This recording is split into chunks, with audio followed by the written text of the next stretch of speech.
Assalamu alaikum. 1 p.m. This is Radio Pakistan. The news read by Ali Ahmed.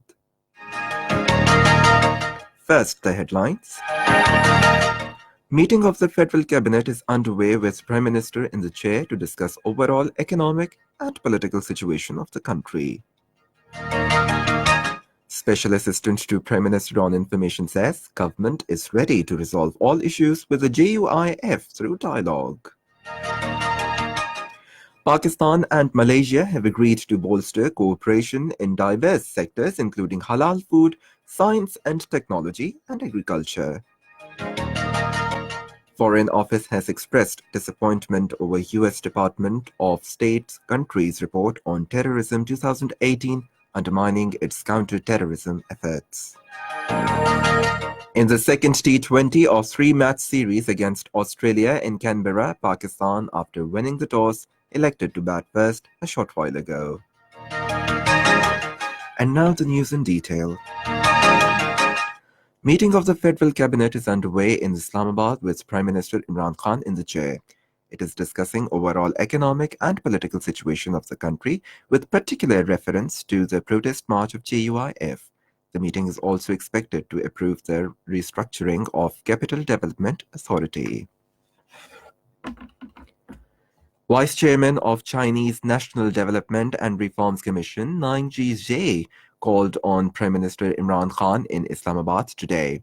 Minister for Planning Makhdoom Khusro Bakhtiar, Foreign Secretary Sohail Mahmood, Chinese Ambassador to Pakistan Yao Jing, and other senior officials were also present in the meeting. Special Assistant on Information and Broadcasting, Firdaus Ashikawan, has reaffirmed government's commitment to resolve all issues with JUIF Chief Maulana Fazlur Rahman through dialogue. Talking to the media persons in Islamabad today, she said Maulana Fazlur Rahman, being a senior politician, will not treat the path which oust him from the political ground. She said the JUIF chief should not hurt the national interest and Kashmir cause through his narrative. Minister for Railways Sheikh Rashid Ahmed says government will complete its 5 years tenure. In a video message released today, he said language used in JUIF protest in the pretext of democracy is not in the interest of Pakistan. The minister said it is India's desire to weaken Pakistan's institutions and to put Kashmir issue at the back burner. Pakistan and Malaysia have agreed to further bolster cooperation in the areas of halal food, science and technology, tourism and agriculture. The understanding came from a meeting Foreign Minister Shah Mahmood Qureshi and Malaysian Minister for Economic Affairs Mohammad Azmin Ali during a meeting in Kuala Lumpur. Shah Mahmood Qureshi noted that both the countries can enhance their bilateral trade through free trade agreement. Pakistan has expressed disappointment over the assertions made by the U.S. Department of State country report on terrorism 2018 concerning its counter-terrorism efforts. In a statement, Foreign Office spokesperson Dr. Mohammad Faisal said, the report completely overlooks the factual situation on the ground and the tremendous contribution made and sacrifices rendered by Pakistan over the last 2 decades in international struggle against terrorism. He said Pakistan is continuing actions to fully implement the FATF action plan. Dr. Mohammad Faisal said Pakistan has facilitated US and Taliban direct talks in the context of the Afghan peace and reconciliation process in good faith.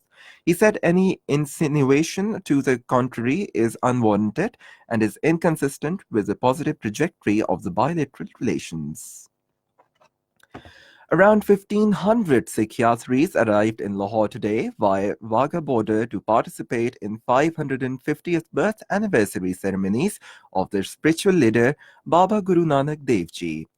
Chairman Evacuee Trust Property Board Dr. Amir Ahmed and officials of the department welcomed them warmly.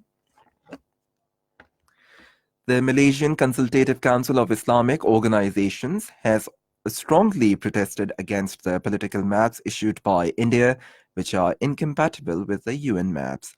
These maps displayed occupied Jammu and Kashmir region and parts of Gilgit-Baltistan and Azad Jammu and Kashmir within the territorial jurisdiction of India.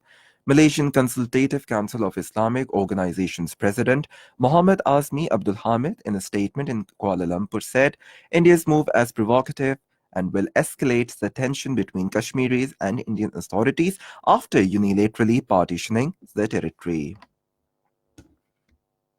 Forbes, a global media company focusing on business, investing, and entrepreneurship, lists Pakistan as the best place for social entrepreneurs to make a living. According to US News, one of three countries that made progress is Pakistan overall this year, leaping from number 32 to 14.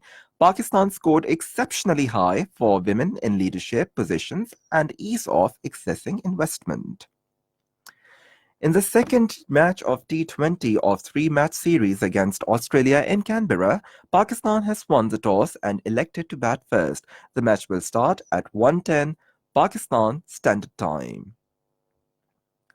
And that is the end of the news. For more news and analysis, log on to our website radio.gov.pk and also watch the live streaming of our bulletins on link facebook.com/Radio Pakistan News Official.